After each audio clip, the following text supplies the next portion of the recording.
Kami potong.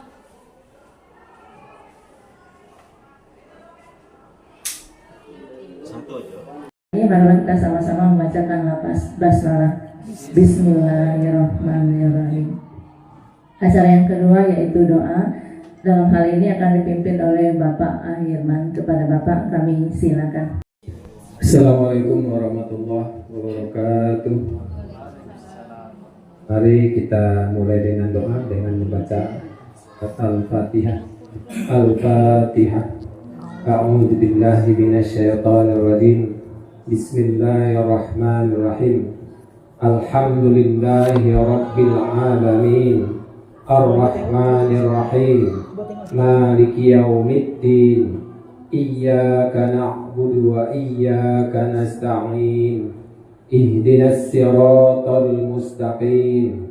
Siratal ladzina an'amta 'alaihim ghairil maghdubi 'alaihim waladdallin.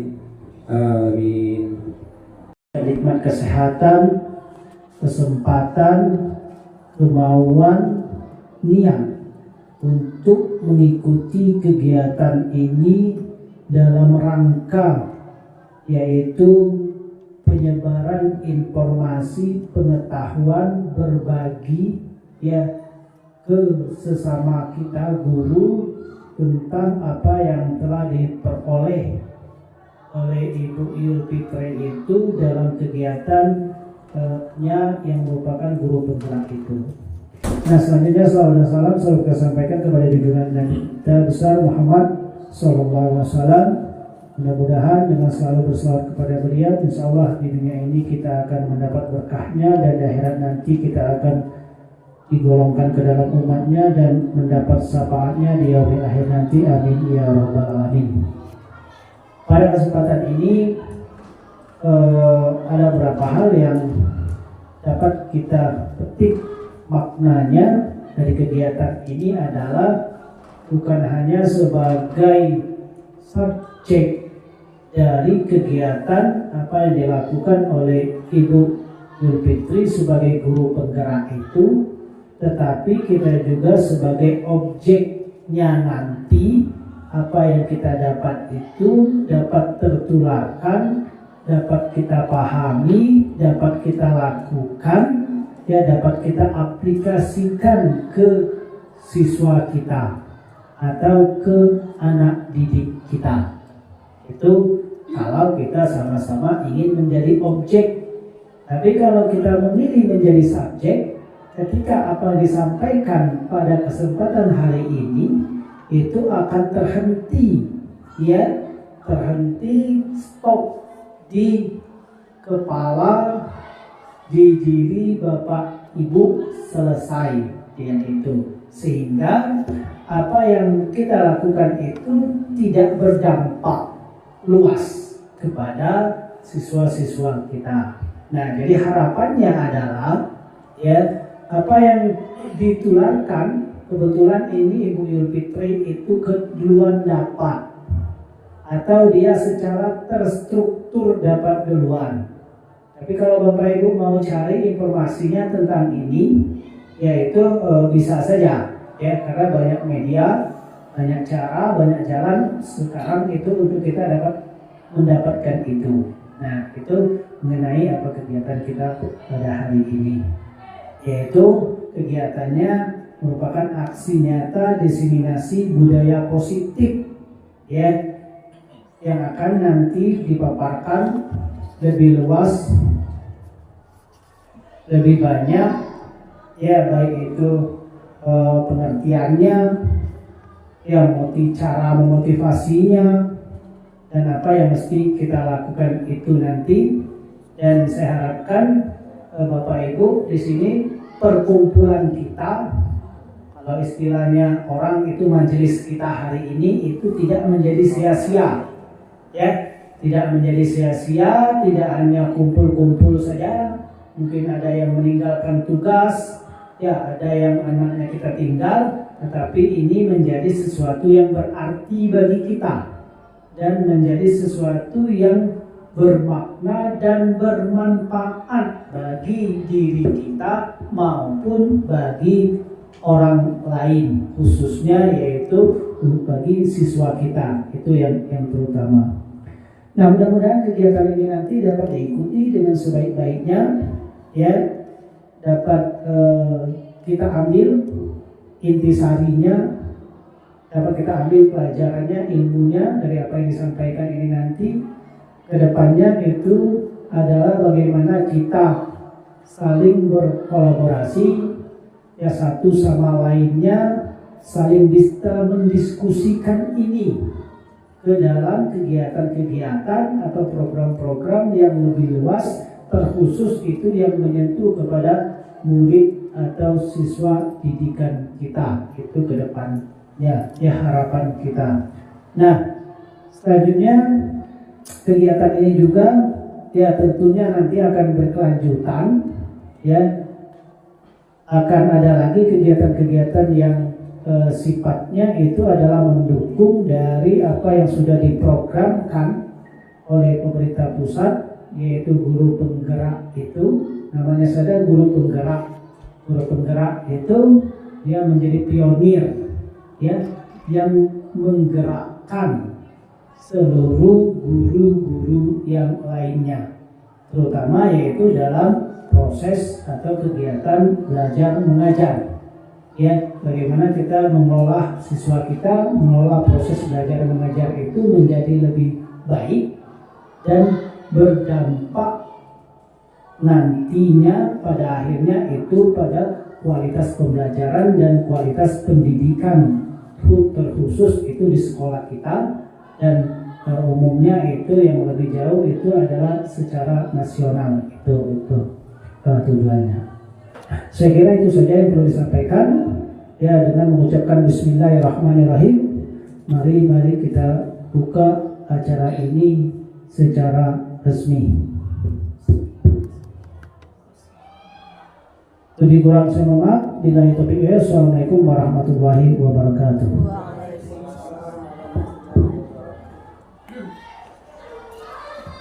Amin. Asyhadu an la ilaha illallah wa asyhadu anna Muhammadar Rasulullah. Rabbi shrah li sadri wa yassir li amri wahlul 'uqdatam min lisani yafqahu qawli. Yang terhormat Bapak Kepala Sekolah SMP Negeri 2 Rejang Lebong dan Bapak Ibu Dewan Guru yang berbahagia. Pertama-tama marilah kita panjatkan puji dan syukur kita kehadirat Allah Subhanahu wa taala yang telah memberikan rahmat serta hidayahnya kepada kita, sehingga kita masih bisa berkumpul di sini di ruangan yang kita cintai ini dalam keadaan sehat walafiat. Salawat beriring salam tak lupa pula kita kirimkan kepada junjungan kita Nabi besar Muhammad Sallallahu Alaihi Wasallam beserta keluarga dan para sahabatnya. Semoga kita mendapatkan syafaatnya di yaumil akhir nanti. Amin, amin ya rabbal alamin. Bapak Ibu yang saya hormati, sebelumnya saya ingin mengucapkan terima kasih banyak atas kehadirannya di ruangan ini, telah menyempatkan waktunya untuk bisa hadir dalam kegiatan aksi nyata diseminasi budaya positif di SMP Negeri 2 Rejang Lebong ini. Semoga kegiatan kita ini diberkahi oleh Allah, diridai oleh Allah, dan bermanfaat untuk kedepannya, terutama untuk anak didik kita nanti. Amin. Bapak Ibu ya, selamat datang di siang yang cerah. Semoga hari ini penuh dengan berkah. Amin. Kita lanjut ya. Yul Fitri, calon guru penggerak angkatan 11 dari Kabupaten Rejang Lebong. Baik Bapak Ibu, mungkin dari pagi sudah penat ya mengajar, lelah, udah kusut gitu ya. Sekarang kita speaking sebentar Bapak Ibu, 15 detik saja. Saya mohon kepada Bapak Ibu untuk berdiri sebentar di sini ya. Izin Bapak Ibu untuk berhadapan dengan teman sebelahnya Bapak Ibu.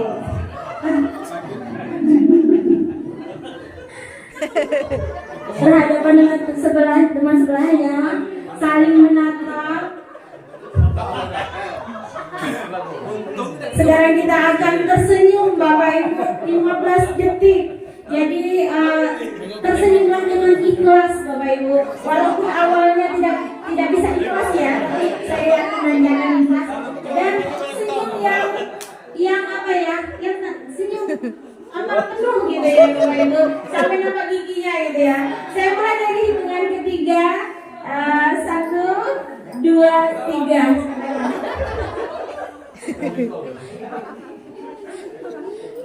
Semoga dengan senyum ini akan memberikan aura positif di ruangan kita ya Bapak Ibu ya. Oke cukup Bapak Ibu, terima kasih. Padahal pasangan lirik itu Diskusi kita ya, saya ingin membuat kesepakatan forum diseminasi. Ini saya ada membuat beberapa, kira-kira disetujui kah Bapak Ibu? Yang pertama itu menghargai siapapun. Sepakat ya Bapak Ibu? Yang kedua, menjadi pendengar yang baik. Sepakat ya? Yang ketiga, berpakaian yang rapi dan sopan. Oke, kalau tidak sepakat kasih tahu ya Bapak Ibu, tidak setuju gitu ya. Yang keempat, boleh makan dan minum dengan tenang. Kebetulan tidak tahu. Nanti ya Bapak Ibu sama. Oke, kira-kira apa selanjutnya Bapak Ibu kira-kira ditambahkan? Apakah cukup? Apa kira-kira ada yang ingin ditambahkan lagi? Silakan Bapak Ibu. Ya Pak. Kalau bisa mengikuti sesi ini dengan gembira. Oke, terima kasih Pak. Ini bisa. Ditambah. Gembira. Udah nggak bisa remuk. Ya nanti kita tambahkan ya Bapak Ibu. Baik Bapak Ibu, kita lanjut ke materinya, yaitu iya Bapak. Pak Hirman nambah. Silakan Pak Irman. saat waktu sholat masuk mungkin istirahat atau sholat. Siap Pak Irman. Sepakat ya Bapak Ibu ya. Kalau di saat azan kita berhenti, ya kita beribadah. Baik, terima kasih Pak Irman, Pak Suhardiman. Kita lanjut ke materi kita ya Bapak Ibu. Jadi seorang guru yang baik, kita sebagai guru, sebagai pendidik yang Ada baik 1 jam. itu Tapi entah kan, enggak tahu. hendaknya mampu mewujudkan budaya positif di sekolah kita. Sudah mudah sudah. Budaya positif tersebut dapat dijalankan dengan menerapkan konsep-konsep itu ada 6. Yang pertama, disiplin positif. Yang kedua, motivasi perilaku manusia. Yang ketiga, keyakinan sekolah atau kelas. Dan yang keempat, kebutuhan dasar manusia. Yang kelima, posisi kontrol guru. Dan yang keenam, segitiga restitusi. Ini akan insya Allah akan kita bahas satu persatu. Dan saya berharap kerjasamanya Bapak Ibu, partisipasinya, dan kalau ada yang ingin bertanya, kita dengarkan, kita beri pendapatnya ya. Ya. Oke, kita masuk disiplin positif. Bapak Ibu, kira-kira kalau kita mendengar disiplin positif, apa ya yang kita ketahui? Kira-kira Bapak Ibu ada yang bisa memberikan pendapatnya? Disiplin positif itu seperti apa? Ada Bapak Ibu? Mohon pendapatnya Bapak Ibu. Pak Hirman sepertinya. Nah, di sini disiplin positif itu adalah suatu cara penerapan disiplin yang mengajarkan tanggung jawab kepada peserta didik kita ya. Misalnya tanggung jawab piket. Piket di hari itu dia harus bertanggung jawab atas kebersihan kelasnya dari awal masuk sampai pulang sekolah. Ya, hanya itu ya dari saya. Assalamualaikum warahmatullahi wabarakatuh. Nah, salah satu pendekatan kita bagaimana kita mengajarkan anak didik kita untuk bertanggung jawab. Jadi benar sekali apa yang disampaikan Ibu Leka. Jadi pembiasaan yang dilakukan oleh anak didik kita itu diharapkan itu berdasarkan nilai-nilai kebajikan. Apa itu nilai-nilai kebajikan Bapak Ibu? Kira-kira contohnya apa? Ramah ya salah satu. Apa kira-kira lagi Bapak Ibu ada yang bisa menyebutkan nilai-nilai kebajikan? Bagus, pertanggung jawab Pak Firman, makasih. Ada lagi Bapak Ibu? bagus, peduli terhadap sesama dan lain-lain ya, yang kira-kira nanti akan menjadi pembiasaan untuk anak didik kita. Baik, selanjutnya motivasi perilaku manusia. Bapak Ibu, kira-kira motivasi kita ke sekolah apa ya Bapak Ibu? Kalau kita tanya sama anak-anak, biasanya, nak, motivasi kamu datang ke sekolah kira-kira apa? Kira-kira jawabannya apa ya Bapak Ibu? Cari ilmu. Karena ada-adanya ya. Jadi biasanya Apa motivasi kamu datang ke sekolah? iya Ibu ya. Duit jajan. Iya, berharap dijajan. Bisa jadi ya Bapak Ibu.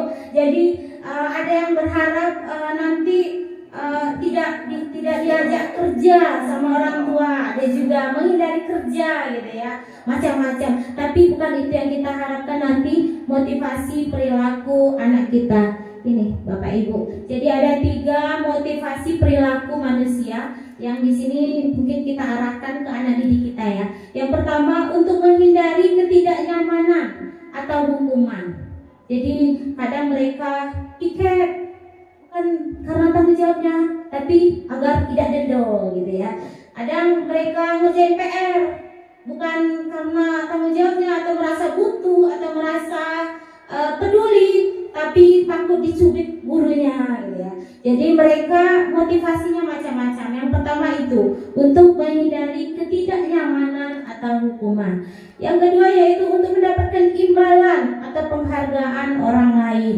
Jadi misalnya berbuat baik nanti mendapat pujian dari gurunya, atau membantu temannya nanti bisa diantarkan pulang di bandar sama temannya. Berarti ada motivasi dari luar, itu yang dikatakan motivasi ekstrinsik. Jadi yang untuk nomor 1 dan nomor 2 itu kita golongkan ke motivasi ekstrinsik ya Bapak Ibu.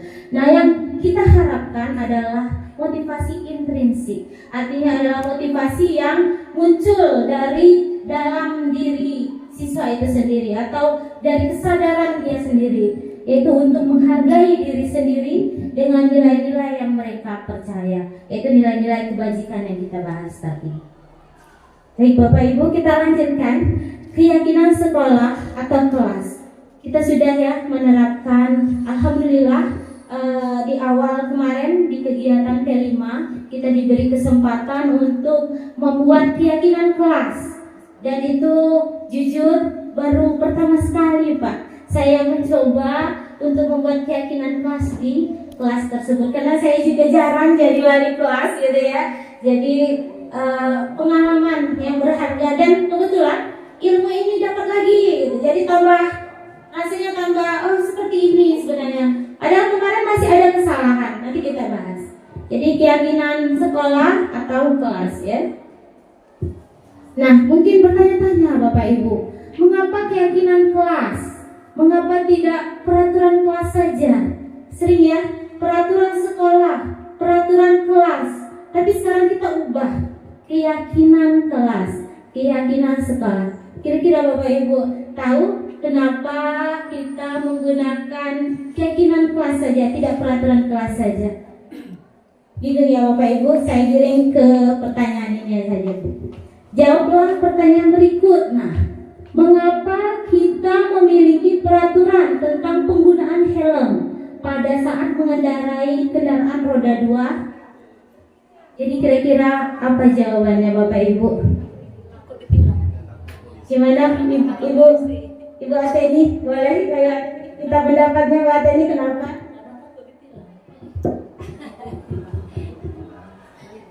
Ada beberapa alasan kenapa kita harus menggunakan helm pada saat mengendarai kendaraan motor. Pertama, mungkin ada rasa takut kalau ada polisi, takut ditilang. Kemudian mungkin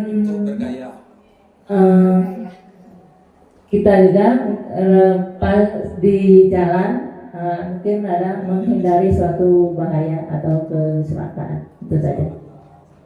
Terima kasih pendapatnya Bu Ateni. Kita beri tepuk tangan dulu untuk Bu Ateni. Mungkin saya cukup Bu Ateni aja karena mengikat waktu. Jadi betul sekali kalau kita menggunakan helm, itu motivasi Bu Ate ini takut kena tilang ya Bu. Berarti itu motivasi apa? Ekstrinsik apa intrinsik Bapak Ibu? Ekstrinsik ya Bapak Ibu. Ini masih takut karena hukuman Bapak. Jadi tadi kita sudah bahas. Terus tadi takut apa Ibu? Oh, takut bahaya. Berarti untuk keselamatan. Nah, yang itulah yang diharapkan. Iya, itu yang intrinsik, motivasi dari dalam karena untuk keselamatan. Ya, Bapak Ibu. Nah, yang keselamatan itulah yang keyakinan. Kalau yang peraturan itu yang menggunakan helm, harus menggunakan helm kalau mengendarai kendaraan roda 2 itu peraturan. Tapi kalau keyakinan itu tadi untuk keselamatan. Jadi kalau kita yakin Bapak Ibu, rasanya kita tanpa disuruh pasti kita melakukannya. Karena takut kecelakaan kata Bu Ateni tadi ya, Bu Ateni ya. Daripada kalau tidak ada polisi pasti Bu Ateni buka helmnya, ya kan? Terus yang kedua, mengapa kita memiliki peraturan tentang menggunakan masker dan mencuci tangan setiap hari? Kira-kira untuk apa? Silakan Pak Redo. Peraturan tentang penggunaan masker dan mencuci tangan setiap saat. Menurut pendapat saya, kita menggunakan masker dan mencuci tangan itu yang utama adalah untuk kesehatan diri kita, karena supaya terhindar dari kuman, penyakit dan lain sebagainya. Kemudian yang kedua, mungkin untuk pola hidup sehat Bu. Mungkin dua itu saja secara. Jadi contoh ya, kembalikan pas kita buat keyakinan kelas kemarin, itu saya banyak sekali menemukan kalimat-kalimat ini Bapak Ibu. Jadi saya suruh anak didik kita di kelas untuk menuliskan kira-kira kesepakatan apa yang ingin dibuat. Ini banyak sekali yang dibuat ya. Contohnya yaitu kembalikan barang ke tempatnya. Jadi kalau ada anak-anak yang membuat kalimat itu, kita arahkan untuk membuat keyakinan kelas. Jadi kalau keyakinan kelasnya berarti bertanggung jawab. Jadi yang kalau di keyakinan kelas itu, keyakinan kelas yang ada di kelas itu, yang kita buat yang sebelah situ, bukan yang sebelah sini gitu ya. Yang kedua, dilarang anak-anak adalah mengganggu orang lain, bukan dilarangnya gitu ya. Jadi usahakan kalimat negatif itu dihindari. Jadi kita ganti dengan kalimat positif ya. Misalnya menghargai orang lain, saling menghormati orang lain. Jadi jangan menggunakan kata-kata jangan, dilarang, seperti kita hindari. Jadi utamakan kalimat-kalimat yang sebelah situ ya. Yang ketiga yaitu hadir di sekolah 5 menit sebelumnya. Kita buat itu berdasarkan hasil dari guru dan murid. Artinya ya di sini ya, keyakinan sekolah atau kelas berupa pernyataan universal yang dibuat dengan kalimat positif, tapi bukan dengan kalimat negatif, mudah diingat dan dimahami serta harus diterapkan di lingkungan sekolah. Gitu ya Bapak Ibu ya. Kita lanjut ya. Baik, contoh keyakinan sekolah atau kelas. Di sini saya ngambil di Google ya Bapak Ibu. Jadi di situ ada contoh keyakinan sekolah, yaitu peraturan-peraturan, tapi dipercantik bahasanya yaitu keyakinan sekolah. Dan ada keyakinan kelas. Yang pertama, bersikap jujur, bertanggung jawab, saling menghargai, ramah, sopan dan peduli, menyimak dengan baik. Jadi bahasa-bahasa atau peraturan-peraturan itu kita ubah menjadi kalimat yang penuh dengan keyakinan atau bahasanya kesepakatan yang dibuat bersama-sama siswa dan guru. Jadi mulai ice breaking lagi Bapak Ibu. Tidak apa-apa yang sebelah kiri itu tangannya tetap di sini. Jadi kalau saya bilang ibu-ibu angkat ke atas, jangan sampai tertangkap dengan ibunya di sebelahnya. Bisa ya Bapak Ibu paham ya? Oke siap ya, kita mulai ya. Jauh, belum ya. Yang kiri tetap, enggak, Ibu Yuli tetap gini Bu Yuli. Nah, Bu Yuli tetap. Jangan gitu Bu Yuli, gak bisa orang angkat. Ada yang lebar, satu Ada dimajukan tangannya Bu Yuli. Nah, jauh, berarti kan dekat. nggak dapat gitu boneka. Boneka tangan jangan di atas kan. Ayo gitu. Jauh. Dekat. Jauh. Dekat. Yang nangkap malah kabur ya. Harusnya yang nangkap. Oke. Oke, terima kasih Ibu. Silakan duduk.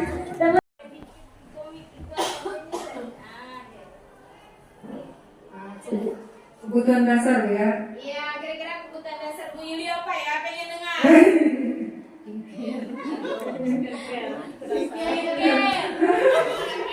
Banyak sih Bu. Iya, tapi doanya minta ke Tuhan aja dulu lah. Iya, semoga dikabulkan sama Tuhan. Sebut biar kami aminkan. Kira-kira kebutuhan Ibu Yuli apa? Ini yang jasmani atau rohani? Apa saja?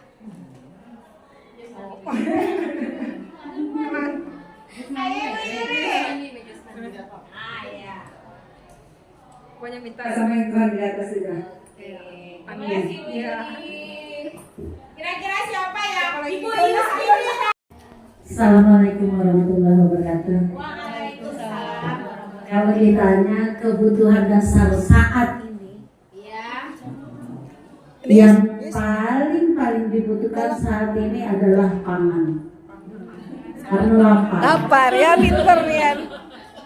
Kebutuhan dasar manusia sangat dibutuhkan saat ini jam 12 untuk makan. Iya, itu kebutuhan dasar. Kemudian yang lainnya menyusul kebutuhan pokok dalam kehidupan sehari-hari. Terima kasih Bu.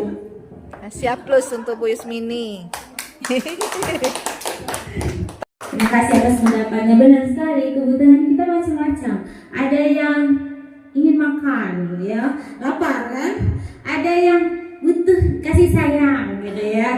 Jadi kalau kita istri-istri ini, kalau tidak dikasih kasih sayang, bisa cemberut, bisa melakukan hal-hal yang tidak diinginkan, bisa tidak masak, gitu ya. Jadi kalau suami tahu solusinya, ini tidak akan terjadi. Gitu juga anak didik kita. Kalau kita tahu solusi atau masalah dari anak didik kita mungkin tidak akan menemukan masalah-masalah yang tidak kita inginkan. Coba kita lihat. Pernyataan ketika seorang murid melakukan suatu perbuatan yang bertentangan dengan nilai-nilai kebajikan atau melanggar peraturan, hal itu sebenarnya dikarenakan mereka gagal memenuhi kebutuhan dasar mereka. Jadi kalau anak-anak kita di kelas itu melanggar, artinya ada kebutuhan yang tidak terpenuhi, Bu. Jadi kalau kita bisa memahami, kita masuk ke dunianya, insya Allah ya, kita coba. Jadi apa kebutuhan dasar manusia? Ada 5. Yang pertama bertahan hidup. Salah satunya Ibu Yusmini bilang tadi, makan. Gitu ya. Yang kedua kasih sayang. Saya nggak dengar tadi kasih sayang. Yang ketiga kebebasan. Yang keempat kesenangan. Yang kelima penguasaan. Ingin berkuasa ya. Oke, di sini ada studi kasus budaya positif. Ibu Ambar, guru wali kelas 7A. Kita misalkan di SMP Pelita Hati sedang bingung menghadapi ulang salah satu murid di kelasnya Doni. Namanya Doni. Beberapa anak di kelas 7A telah datang padanya dan mengeluhkan Doni yang seringkali meminta bekal makan siang mereka dengan paksa. Jika Anda menghadapi situasi seperti Ibu Ambar, apa yang akan Anda lakukan? Menurut Anda kira-kira apa alasan Doni melakukan hal itu? Apakah ada ibu-ibu di sini yang anak didiknya di kelas mengalami seperti itu? Ada ya. Jadi kalau ada kawannya bawa bekal, ambil sekolah untuk ambo, gitu ya. Nah, kira-kira apa ya yang kira-kira solusinya untuk menghadapi Doni ini? Jadi memperhatikan dia. Maka kebutuhan dasar yang sedang dipenuhi Doni adalah kebutuhan akan kasih sayang dan rasa diterima. Bisa jadi orang tua sibuk dengan dipanggil ke sekolah dia senang. Bisa jadi ya Bapak Ibu yang orang tuanya kerja di kantoran atau di luar negeri, di luar kota, kadang memang ada bikin ulah gitu. Dengan seperti itu orang tuanya pulang. Ada juga Bapak Ibu saya temui takut dengan dia dan menuruti keinginannya.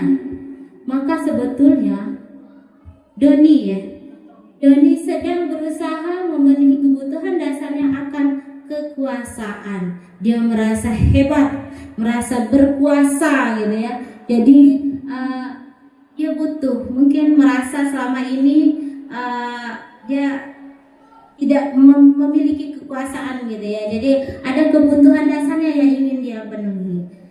Alasan yang keempat yaitu jika Doni merasa bosan dengan bekal makanan yang dibawakan ibunya dari rumah, karena ibunya selalu membawakan bekal yang sama, oleh karena itu ingin mencoba makanan teman-temannya yang beraneka ragam, maka Doni sedang berusaha memenuhi kebutuhannya akan kebebasan.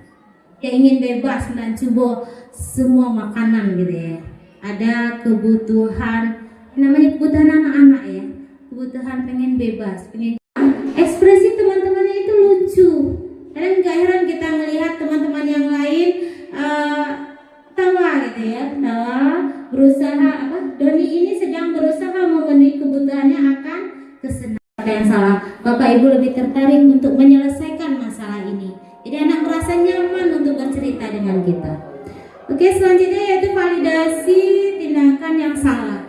Ini maksudnya adalah validasi tindakan yang salah dilakukan berdasar prinsip bahwa setiap perilaku berupaya memenuhi suatu kebutuhan tertentu, sehingga guru atau orang tua akan bergeser dari pemikiran stimulus respon menjadi proaktif, serta akan lebih mengenali dan mengakui kebutuhan murid atau anak. Jadi setelah anak itu sudah nyaman, kita sudah menstabilkan dia, tidak merasa terlalu terpuruk gitu ya.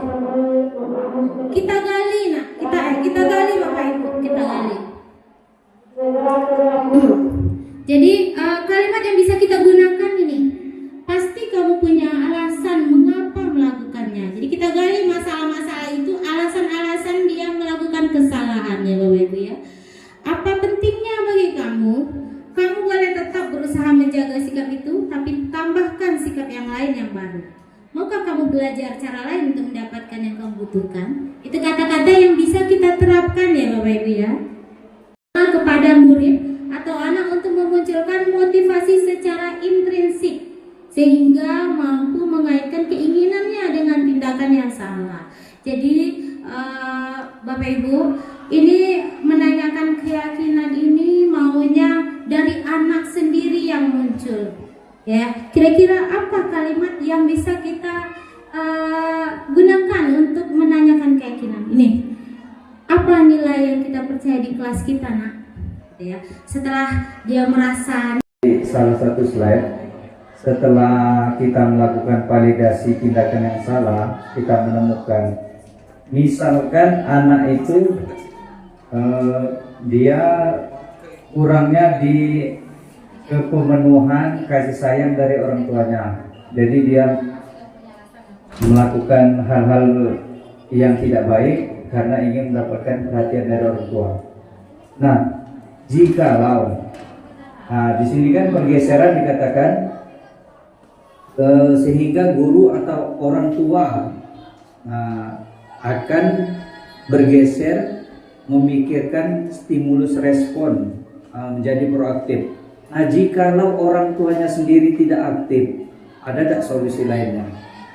Misalnya orang tuanya dengan berbagai alasan lah, atau dia di kebun atau dengan ini. Karena kalau pengalaman saya pribadi itu, respon orang tua itu dia dengan gampangnya mengatakan tidak ada waktu. Nah, itu aja, sibuk. Nah, ada atau alternatif lain? Itu saja, terima kasih. Ya, sebelum saya menjawab, apakah Bapak Ibu bisa memberikan solusi untuk Pak Firman? Jadi saya ulangi lagi, Pak Firman ada misalnya memiliki anak didik yang mempunyai masalah gitu ya. Dan diharapkan setelah ditanyakan alasannya, ternyata anak didik kita itu kurang kebutuhannya, yaitu kasih sayang. Kita sudah membahas 5 kebutuhan dasar anak tadi ya. Salah satunya adalah membutuhkan kasih sayang. Dan di saat dipanggil orang tuanya sendiri tidak begitu proaktif. Ya, apapun alasannya, bisa jadi sibuk, bisa jadi sibuk bekerja atau tidak punya waktu. Kira-kira Bapak Ibu gimana menyelesaikan masalah anak satu ini, anak didik Pak Firman ini? Ada yang bisa kira-kira? Baik, saya menanggapi apa yang disampaikan oleh Pak Firman. Bapak Ibu, sukses dan berhasilnya siswa itu memang harus kerjasama. Satu, orang tua, 80% orang tua Bapak ya, 20% baru di luar. Jadi pertama sekali orang tua, kedua sekolah ya, ketiga lingkungan, keempat mungkin pemerintah ya, dan lainnya masyarakat. Jika ini bisa bekerja sama, ini pasti, saya bisa pastikan, karena kita sudah sekian lama mengajar ini dan melihat kondisi. Jika anak yang diperhatikan oleh orang tuanya, insya Allah saya boleh 99 sekian persen itu sukses dan berhasil. Nah, bagaimana ini kalau anak tidak diperhatikan orang tuanya, terutama kasih sayang? Makanya anak-anak yang ada di sekolah kita ini minta perhatian. Anak-anak kita ini nakalnya minta perhatian ini, minta dikasihani, minta disayangi, minta diperhatikan sebenarnya. Nah, itu kadang-kadang tidak terpenuhi oleh kita. Karena kemampuan kita juga tidak ada di situ semuanya, harus memperhatikan anak 32 orang satu-satu gitu ya, nggak mungkin. Nah, salah satu solusi mungkin kalau menurut saya ini, kalau orang tuanya tidak bisa kita panggil, ya kita yang jemput bola Pak. Ini tidak mudah sebenarnya ya, waktu, pikiran, perlu biaya juga. Kalau memungkinkan ini, ya apa namanya istilahnya kalau ke rumah tuh? Oh ya, ya itu salah satunya. Ya, itu mungkin ya. Jadi siapa tahu memang kebutuhan orang tuanya, memang kondisi orang tuanya mungkin ya, memang tidak bisa hadir. Karena Bapak Ibu, untuk saya lihat hari ini orang tua itu sibuk mencari TV. Ya, sibuk, nggak tahu dia urusan anaknya. Ya, anaknya mau pulang mau apa nggak tahu. Beda lagi kalau ke sekolah Islam ya, serahkan dah. Nah, ya sekolah Islam itu gitu, serahkan ke sekolah, pokoknya selesai urusan, pokoknya duit. Perhatian penting juga, jangan salah gitu. Ini saja mungkin dari saya. Assalamualaikum warahmatullahi wabarakatuh. Ya luar biasa. Ya mungkin itu salah satu solusinya ya Pak. Kita tidak dapat kasih sayang dari orang tuanya, apa salahnya kita yang memberikan kasih sayang. Tapi kita dalami dulu alasannya apa. Iya dia butuh kasih sayang atau dia butuh kebebasan. Jangan salah, penyakit ini kita obati dengan yang lain. Tadi kami sudah membahasnya Pak. Jadi ada 5 kebutuhan dasarnya tadi. Kita tanya bagus sekali. Home visit. Saya dulu di sekolah desa dusun pernah mengalami itu. Jadi anak itu kenapa tidak masuk, kami datangi seperti itu Pak. Saya sedang mengalaminya, nanyakan kenapa nak tidak masuk. Disuruh kebun Bu. Saya tanyakan orang tuanya, Pak Bu, anak ini nak sekolah, tidak usah diajak ke kebun. Kami yang ngomong sama orang tuanya. Iya gitu. Karena kami butuh Bu. Tidak ada yang goyang situ. Tidak ada cari rumput untuk sapi itu. Tapi tolong kerjasama, kasihan. Kita kasih pengertian pada orang tuanya. Itu pasti kita alami. Itu saya pernah mengalami masalahnya ya. Dan saya mencoba untuk pendekatan, memberikan perhatian lebih gitu kepada anak didik kita yang benar-benar membutuhkan kasih sayang kita. Alhamdulillah anak yang tadi kita kunjungi tadi sekarang sudah walaupun dia sudah bekerja menjaga hotel yang di sampai itu.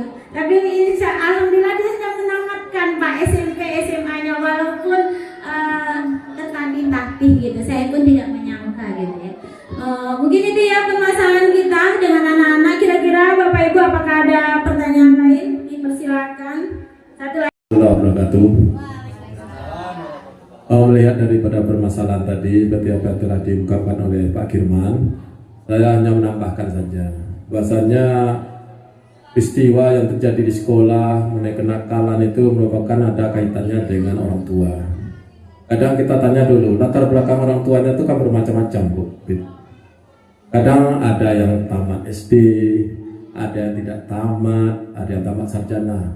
Nah, pada rata-rata, pada umumnya yang mengecap pendidikan tingkat atas itu dia ada kepeduliannya kepada anaknya. Pada umumnya, tetapi itu tidak menjadi jaminan juga. Ada juga yang tidak tahu sama sekali. Nah, di sini kalau umpamanya permasalahannya itu tadi itu orang tua kurang kasih sayang, kemudian yang lainnya itu kita tengok dulu latar belakang orang tuanya gimana. Kita panggil orang tuanya, mungkin kita beri stimulus atau keyakinan, Pak, mungkin Bapak selama ini mungkin taraf kehidupan Bapak seperti ini, mungkin salah satunya itulah latar belakang pendidikan. Nah, siapa tahu setelah kita kasih stimulus bermacam cara dan berbagai aneka ragam caranya, mungkin terkentu hatinya, mungkin dia dapat bisa meluangkan waktunya untuk memperhatikan anaknya. Siapa tahu dengan anaknya sukses kan berarti meningkatkan taraf ekonominya dan meningkatkan derajat daripada keluarganya. Contohnya kata orang Padang itu membalikkan batang terendam. Jadi selama ini mungkin batang itu terendam dia bisa naik. Nah, naik juga ekonomi dan taraf pendidikan, naik juga mata pencariannya, naik juga mungkin daripada martabat daripada keluarganya itu. Itu salah satu item yang mungkin saya hanya menambahkan daripada Pak Kirman tadi. Itu saja ya. Saya akhiri wabillahi taufiq hidayah. Wassalamualaikum warahmatullahi wabarakatuh. Baik, terima kasih. Kita tepuk tangan dulu untuk Bapak. Itu sekaligus penguatan ya, sekaligus kita menutup acara kita ini. Intinya kita Bapak Ibu tetap semangat untuk apapun ya, apapun masalah murid kita siap untuk membantunya. Artinya apa? Dia masih anak, banyak kebutuhannya yang belum terpenuhi baik di rumah maupun di sekolah. Jadi berusaha Bapak Ibu, ikhlas, niat kita baik, insya Allah Allah menolong. Jangan kalau kita tidak kepaca gitu, tidak selesai kayak gitu. Sering saya dengar itu, tapi usahakan jangan kita ulangi lagi kata-kata itu, dan kita bismillah, kita berusaha. Satu anak yang kita tolong, insya Allah itu akan membawa kita ke surga, insya Allah. Ya Bapak Ibu, niatkan baik, ikhlas, insya Allah Allah menolong. Ya, kayak kita di akhir penghujung acara kita, yaitu ya sebelum kita tutup, saya ada pantun penutup. Pantun. Astaga, iya lupa ngedit. Siang hari pergi ke Surabaya, pulangnya mampir beli alpukat. Demikian diseminasi dari saya. Semoga berguna dan bermanfaat. Terima kasih atas segala perhatiannya Bapak Ibu. Mohon maaf atas segala kesalahan. Saya akhiri wabillahi taufiq wal hidayah. Wassalamualaikum warahmatullahi wabarakatuh. Iya dong. Bapak ya. Nah, kalau bisa terakhirnya kontribusi dari sekolah itu juga kan itu.